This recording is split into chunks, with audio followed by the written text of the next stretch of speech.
The glass didn't shatter.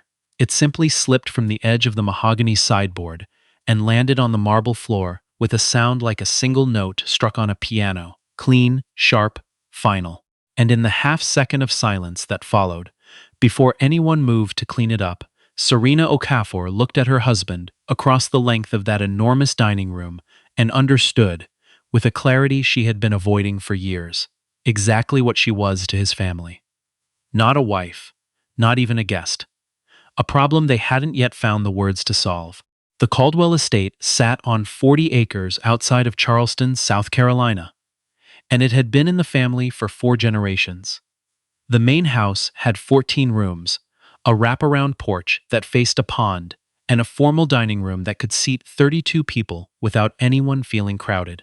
Serena had counted the chairs the first time she visited, because counting things was a habit she'd developed as a child in a 2-bedroom apartment in Baltimore, where she'd shared a room with her 2 younger sisters and learned very early that the only things that belonged to her were the things she could track precisely.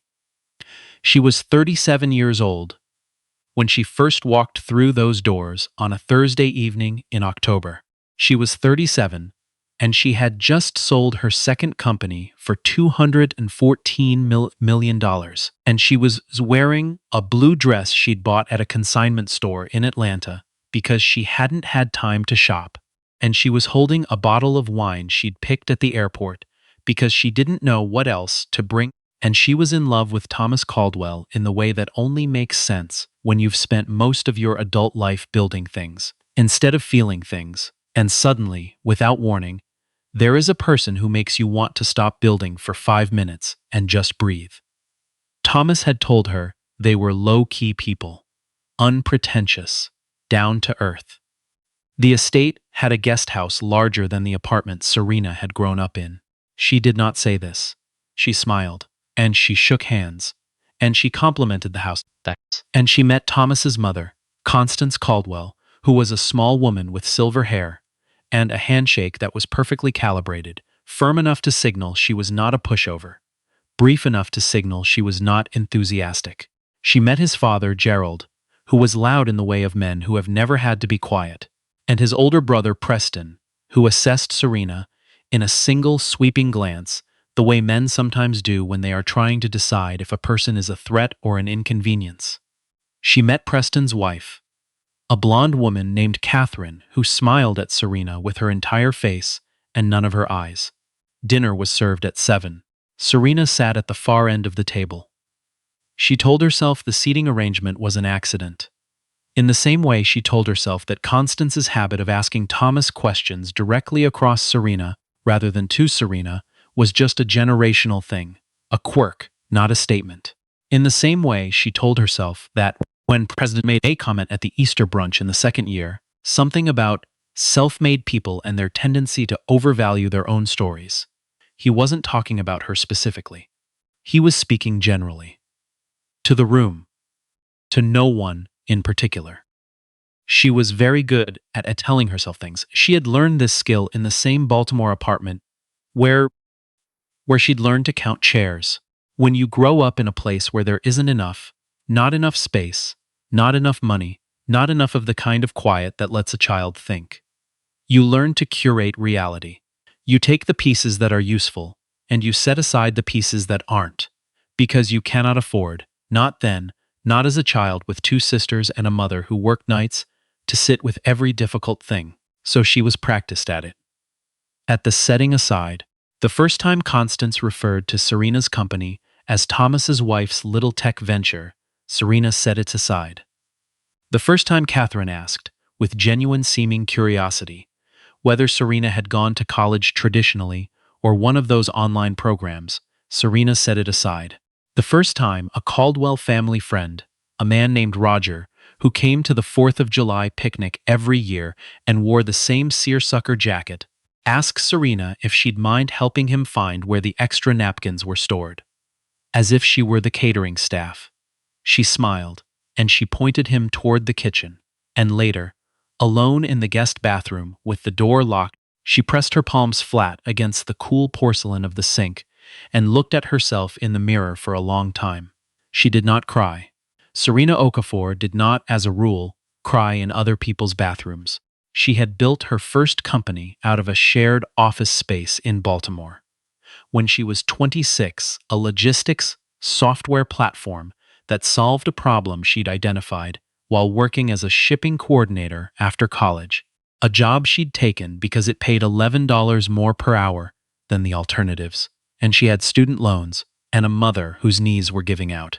The software automated the tracking and rerouting of freight in real time, and it was not glamorous, and it was not the kind of thing that got written up in the lifestyle section of any magazine, but it worked, and it solved a real problem. And 18 months after she launched it, she had 40 clients, and 3 years after that, she sold it for $8 million to a logistics firm in Houston that had been trying to build the same thing internally for 2 years and failing. She took 6 months off, she slept. She read things that had nothing to do with supply chains. Then she started again. The second company was different. It used machine learning to predict equipment failure in manufacturing plants before it happened.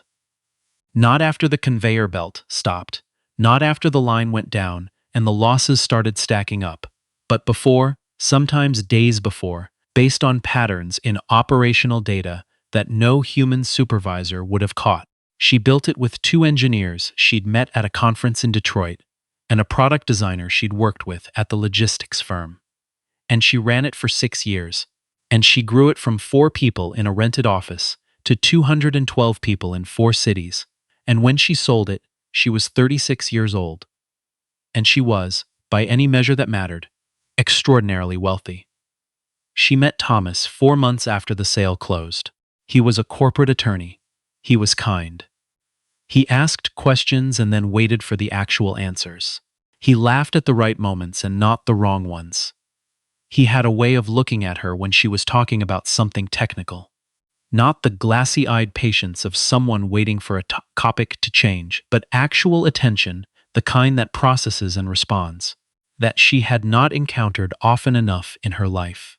She fell in love with him in the space between one conversation and the next. She met his family 8 months later. By the 3rd year of their marriage, she had learned the architecture of family gatherings, the way she'd learned the architecture of the logistics problem that became her first company.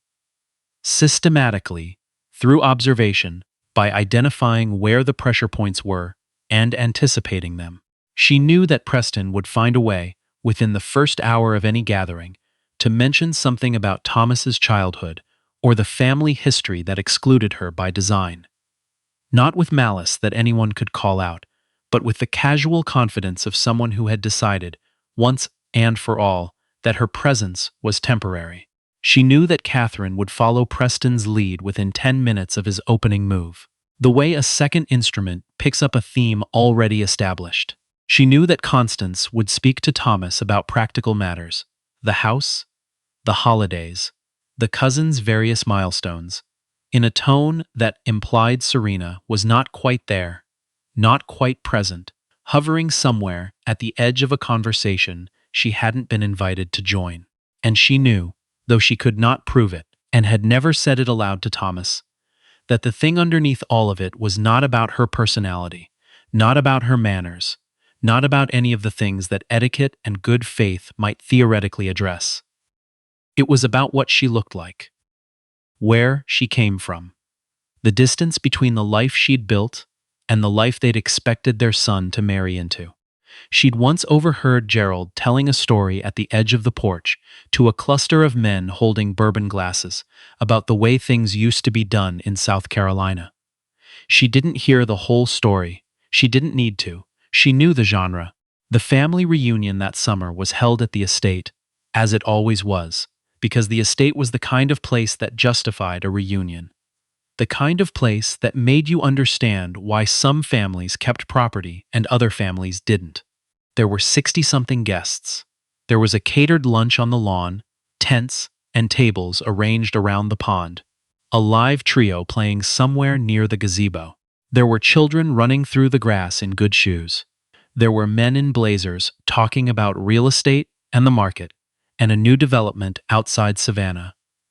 There were women in sundresses moving between tables with the social ease of people for whom gathering was a practiced art. Serena arrived with Thomas. She was wearing a cream linen dress that had taken her 20 minutes to choose, because she had learned by now that what she wore to these events was observed and filed away, and she had learned to give them as little to file as possible. She moved through the crowd at Thomas's side. She shook hands. She accepted a glass of iced tea from a passing server. She complimented a woman named Audrey on her earrings, and the compliment was received with a warmth that felt genuine. And for a moment, standing there in the afternoon light, with the sound of the trio drifting over the lawn, she thought, maybe today is just a day. Then Preston said something to Thomas. She caught only the tail end of it. Something about the Ashford deal and you should have called me first. And the two of them moved slightly apart from the group, the way brothers do, closing a radius around themselves that wasn't hostile, exactly, but wasn't open either. And Serena stood at the edge of that radius and understood that she was, as she had been at various points over the past 3 years, temporarily unnecessary. She was fine with that. She turned and spoke to the woman nearest her, a cousin's wife named Helen, who was from Nashville, and who had the kind of uncomplicated warmth that Serena, who were not performing for their family, but simply had come at a family event. Simply being at a family event. They talked about Nashville. They talked about a restaurant that Helen recommended. They talked about whether it was too early in the afternoon for the dessert table, and they decided together that it was not. It was a good 20 minutes, and then Thomas found her, and his face had a quality to it she recognized. Not anger, not exactly, but a tightening around the jaw that meant something had been said that he was working to absorb. And he said, quietly, that Preston had made a comment. Something about Serena's company, about whether the valuation had been legitimate or one of those inflated tech numbers that don't hold up. He'd said it in front of Gerald. Gerald had nodded. Thomas said he'd responded. That he'd pushed back. Serena nodded. She looked out at the pond. A heron was standing very still at the edge of the water. It's fine, she said. Thomas looked at her with the expression he wore when he knew it wasn't fine and also knew she wasn't going to say so. We don't have to stay the whole, she said again. Go talk to your brother. The incident happened at dinner. The caterers had moved everyone inside for the evening meal. The long formal table in the dining room, 32 chairs, every one of them filled. Crystal glasses and white linen, and the kind of centerpieces that look effortless and cost a significant amount of money. Serena sat near the middle of the table, Thomas on her left. Across from her, Preston. 2 seats down from Preston, Constance. The conversation moved in the way of family dinners, branching and doubling back, several threads running simultaneously, rising and falling. Someone was telling a story about a trip to Portugal. Someone else was debating a cousin's choice to homeschool. The wine was good. The food was good. For a stretch of perhaps 45 minutes, Serena thought again, maybe just a dinner, maybe just an evening. Then something shifted in the middle of the table. She felt it before she understood it. A change in the way sound was moving, the way attention was orienting. Preston's voice, which had been carrying on a conversation with Gerald about the Savannah development, rose slightly and then went very smooth, the way voices do when they are no longer speaking casually but making a point. He was talking about her company, not to her. Across her, the way Constance sometimes did, as if she were a topic rather than a person. He was saying something about the timing of the sale and whether the buyer had overpaid, and wasn't it funny how certain sectors attracted a particular kind of hype. He used those words, a particular kind, with a pause before them that was doing a great deal of work, and the company had been sold before anyone could really verify whether the technology performed the way it was claimed to perform. Thomas said his name. Once. Lo. Preston kept going. Someone at the table laughed, a short, reflexive laugh. The kind people produce when they're nervous and don't know what to do with their hands. Serena set down her fork. She looked at Preston. She did not speak. She simply looked at him with the expression she had developed, over years, of sitting across from people who had decided she wasn't what she owed them to finish. He finished. And then the silence that followed was broken by Gerald, who said, not angrily, not cruelly, in the tone of a man who believed he was being reasonable, that Serena had to understand that the family had certain standards, certain expectations, and that when Thomas married, they had hoped for someone who shared a particular background. He said, background carefully. He said it the way people say words when they want to communicate more than the word itself contains. Serena looked at Gerald, and then Thomas was talking. She could hear him. She could hear the controlled anger in his voice. Thomas was a measured man, and his anger expressed itself as precision rather than volume. And Preston said something cutting in response, and Gerald said something to Thomas that was meant to end the discussion, and somewhere in the middle of all of it, in the space between one exchange and the next, Preston reached across the corner of the table. He didn't slap her. What he did was worse in its way. He put his hand over her wine glass. She was in the act of reaching for it, and pushed it out of her reach. A small gesture, a dismissal the size of a hand movement. You've had enough, he said, quietly, not quietly enough. The table went still. 60-something people in that house, and the dining room held the specific silence of people who have witnessed something, and are calculating, very quickly, how much it will cost them to react. No one said anything. Thomas stood up, and that was the moment, Thomas standing, Preston looking up at him with the expression of a man who has never in his life been made to answer for anything in a room full of people who would make him answer. When the television in the adjoining room, the one someone had left on with the volume low, suddenly rose. Or perhaps it had always been at that volume. It was a cable news program. It was a cable news program.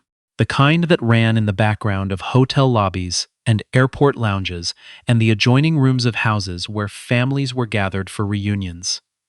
And the anchor, the woman delivering the segment, clear-voiced and composed in a dark blazer against a blue backdrop, was introducing a story about a new philanthropic initiative, a significant grant to a network of HBCU engineering programs, and the name of the donor.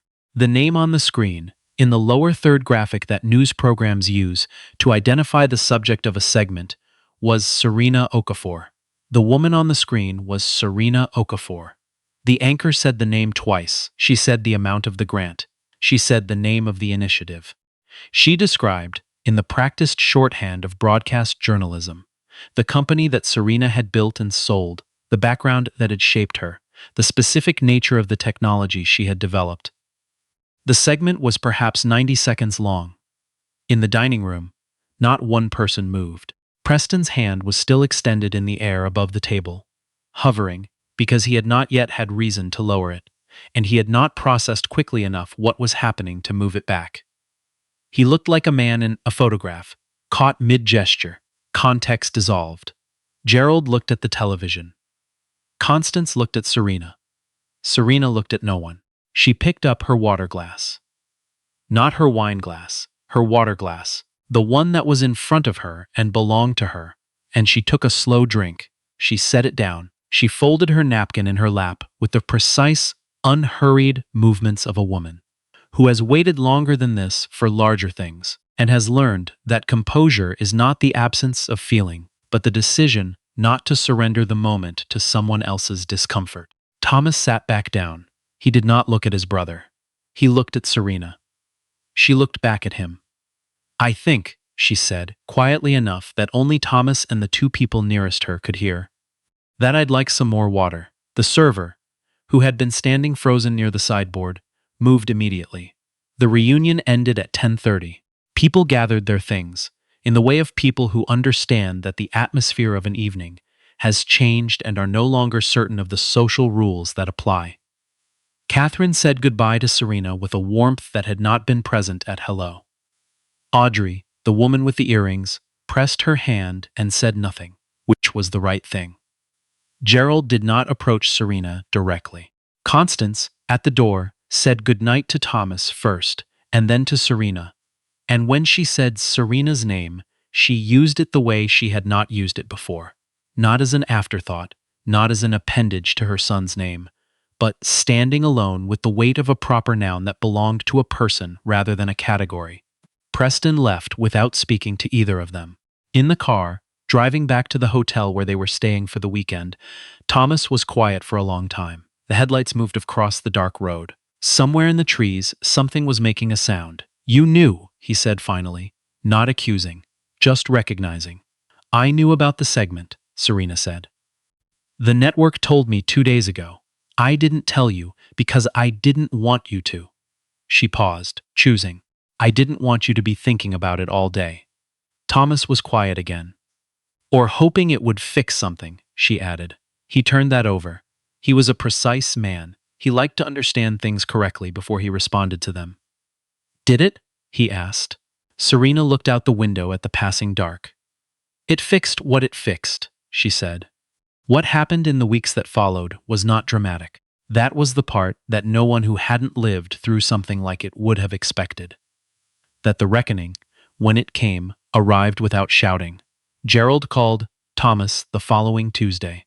Serena did not listen to the call, but Thomas told her afterward that Gerald had said the word inappropriate, had said it several times, applied it to Preston's behavior, which was progress of a sort, the progress of a man who has finally located the right word for something he had previously declined to name. Gerald did not, Thomas said, apply the word to his own behavior. Gerald did not say Serena's name during the call, but Gerald said that things at the dinner had gotten out of hand and that it shouldn't have gone that way. It was not an apology. It was the shape of an apology with the substance removed. Serena received this information with the same composure she had received everything else. Preston called Thomas 2 weeks later. Thomas told Serena about this call also, and in this call, Preston said something that Serena had not expected, something that she found, unexpectedly, more interesting than an apology would have been. He said that he had looked up the company.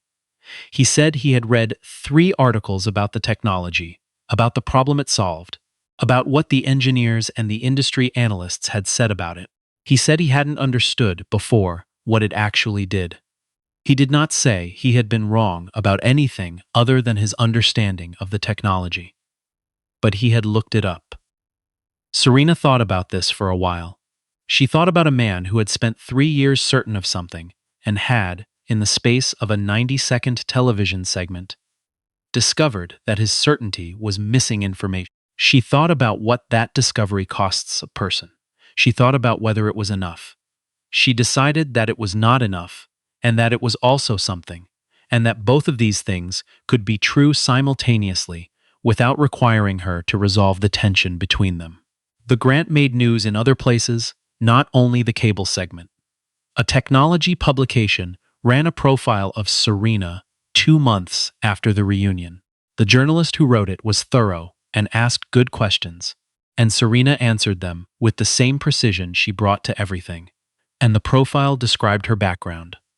Baltimore, the 2-bedroom apartment, the shared office in the early years, the first sale, the second company, the methodology behind the machine learning models, fair, in a way that was accurate, and, she thought, fair. Her mother called when the profile ran. Her mother, who still lived in Baltimore, who had retired from the night shift job 4 years ago, because Serena had made it possible for her to retire, who had a garden now, and spent 3 mornings a week at a senior center teaching a computer literacy class, because she said the retirees needed it, and she liked having somewhere to be. "You look good in that picture," her mother said. "Thank you, Mama. Very professional. That's what I was going for." Her mother was quiet for a moment. Then, "Did something happen? Something that made you want to be?" She searched for the word. "Visible?" Serena considered this. Her mother was a woman who had raised 3 daughters in a space that didn't quite fit them, and she had done it with a specificity of attention that Serena had only understood in retrospect, only understood when she was old enough to recognize what it had cost and what it had built. "Something happened," Serena said. And I was visible," Serena said. "I just let other people catch up." Her mother made a sound that was not quite a laugh and not quite not a laugh. You sound like you're doing okay, she said. I am, Serena said. And this was true in the way that the most important truths are true. Not completely, not without complication, not in the simple, clean way of things that have been fully resolved. There were still dinners ahead. There were still rooms she would walk into where the assessment would happen in a glance, and the conclusion would be wrong. There was still Thomas, who was good, who was trying, who loved her, and who carried the weight of a family that had not yet finished deciding who it wanted to be. She knew all of this. She had built two companies by sitting with problems that didn't have clean solutions and staying in the room until something workable emerged. She was not afraid of complexity. She was not afraid of time. What she was, what she had always been underneath everything, underneath the consignment store dresses and the counted chairs and the years of setting aside the things she couldn't afford to carry, was patient. Patient and clear-eyed and very, very good at understanding exactly what she was looking at. The glass that had slipped from the sideboard at the beginning of it all had been swept up and thrown away. The floor was clean. The table was set again.